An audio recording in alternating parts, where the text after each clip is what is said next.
Primero, agradecer la invitación. Es un placer poder hablar sobre la salud mental, siempre y más si cabe en momentos de pandemia. Soy Maite Guerra, soy psicólogo, psicoterapeuta y grupo analista, así que os voy a hablar desde mi práctica profesional a lo largo de 23 años y mis reflexiones en torno al momento actual. De lo que aprendo a diario en el contacto con mis pacientes, que son mis mejores libros, mis compañeros y alumnos en el Máster de Psicoterapia Analítica Grupal de Barcelona y mis propias ideas sugeridas en el encuentro con mi psicoterapeuta, que no son ni más ni menos que opiniones o sugerencias. Antes de nada, el primer punto, creo que nos tenemos que ubicar en que la salud mental es un asunto de todos, porque todos en alguna etapa de la vida atravesamos momentos en los que nuestra salud mental se desequilibra, alterándose nuestro estado de ánimo, nuestros pensamientos y comportamientos en relación a nosotros mismos y a nuestro entorno, generando crisis o dinámicas patológicas que a menudo transcurren silenciadas, pudiendo complicar el devenir posterior, personal y relacional. El problema no es tener problemas, los problemas forman parte de la vida, el problema es no resolver los problemas que tenemos. La vida es como una partida de cartas. No decides ni tu nombre, ni tus padres, ni tus hermanos, ni el nivel económico sociocultural, y se trata de hacer la mejor partida posible con las cartas que tenemos entre manos. La vida transcurre en el directo y está en constante cambio y evolución. Las diferentes etapas vitales requieren de un ajuste adaptativo. La infancia, la adolescencia, la elección de carrera, el trabajo, la elección de pareja, los hijos, la muerte y la enfermedad, estas estaciones no van exentas de sufrimiento y de momentos de desequilibrio psicológico que deberían ser acompañadas de manera preventiva. Punto número 2. Sin embargo, existe muy poca conciencia de la necesidad del cuidado preventivo en salud mental, desde dos puntos de vista.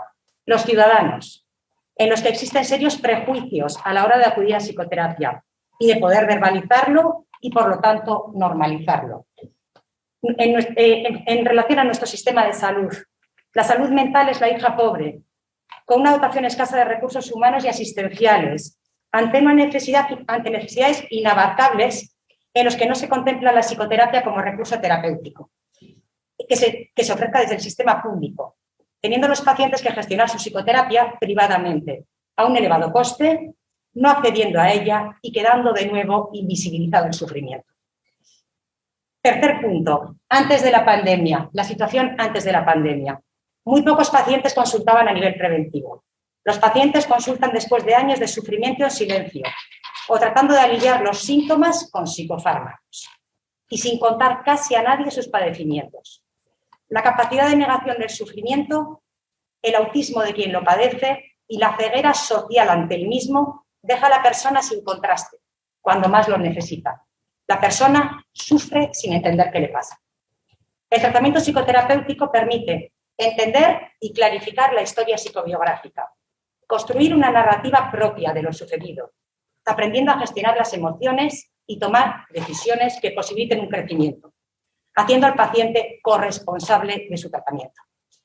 De la misma manera que uno entiende que los cuidados son un continuo y acude al médico de cabecera o al dentista en muchos momentos a lo largo de su vida, en el tema de salud mental estamos todavía muy verdes. Punto número 4. En este contexto que vive de espaldas al sufrimiento y que calla con psicofármacos, cada vez más a la orden del día aparece la pandemia COVID-19.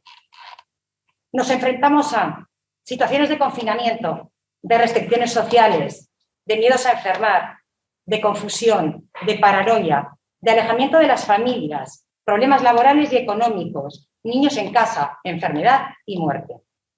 La incertidumbre, el susto, la incredulidad y el caos fueron sentimientos compartidos por todos en esta gran tormenta, en la que cada uno llevaba su barco y las condiciones de este barco, cada uno el suyo, pasaron a ser determinantes. Punto número 4. Tipología de pacientes que nos encontramos durante la pandemia. Una clasificación en relación a el motivo de consulta. Motivo de consulta interno, sintomatología de orden interno. La pandemia ha supuesto una vuelta más de tuerca para pacientes que consultaban tras llevar años de sufrimiento padeciendo sintomatología de los siguientes espectros. Sintomatología ansiosa, ¿vale? Ha aumentado muchísimo, viendo un montón de pacientes con ataques de ansiedad. Sintomatología depresiva también, ideaciones de suicidio y fundamentalmente en adolescentes. Sintomatología fóbica, gente que tiene muchas dificultades y está confinada en su casa. Sintomatología hipocondríaca y miedos a enfermar también se han exacerbado. Dificultades para dormir. Trastornos de alimentación, fundamentalmente en los adolescentes. Trastornos obsesivos compulsivos, aumento de inseguridad y la necesidad de control. Aumento de sentimientos paranoides. Estos pacientes atendidos, la mayor parte, no contaban con asistencia psiquiátrica, pero muchos estaban tomando psicofármacos prescritos por el médico de cabecera. También la pandemia ha supuesto un recrudecimiento de otro tipo de pacientes, pacientes que llegan en situaciones o momentos vitales críticos, teniendo que acompañar en maternidades, tratamientos de fertilidad y abortos en pandemia. Pacientes con hijos con enfermedad mental o física. Crisis vitales de adolescentes en pandemia. Cierres de ciclo universitario, creación de parejas, emancipación y búsquedas de empleo en pandemia. Bodas en pandemia, con el estrés y lo que moviliza a las familias. Y los pacientes enfrentándose a 3 anulaciones de boda, 2 anulaciones de boda, una anulación de boda, un divorcio, etc. Problemas laborales, estrés, pérdida de empleo, bajas laborales. Personas mayores, aislamiento social, dificultades de pareja, miedo a la enfermedad. Enfermedad, duelo y muerte en un sistema sanitario en pandemia. Todas estas situaciones vitales son las que se han ido trabajando en consulta a lo largo de la pandemia. Además de eso, trabajo en un máster, de manera que tengo un poco la cara de los profesionales en la pandemia.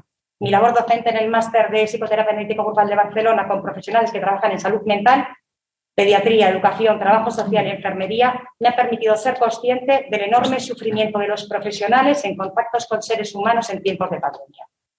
La pandemia ha supuesto tener que enfrentarnos a nuestros miedos, al contagio, a la muerte y a la enfermedad, con un sentimiento de soledad y de falta de recursos, viéndonos sobrepasados por las necesidades, el agotamiento y teniendo que disociarnos, anestesiando lo que sentimos para seguir funcionando con piloto automático, en situaciones límite, aumentando el consumo de psicofármacos también entre los profesionales. Si a nivel individual la salud mental en este país estaba cogida con pinzas, la pandemia ha sido la gota que colma el vaso, poniendo al descubierto el sufrimiento psicológico, individual y social, y la precariedad y el desbordamiento de nuestro sistema de salud mental público y privado. Muchas gracias.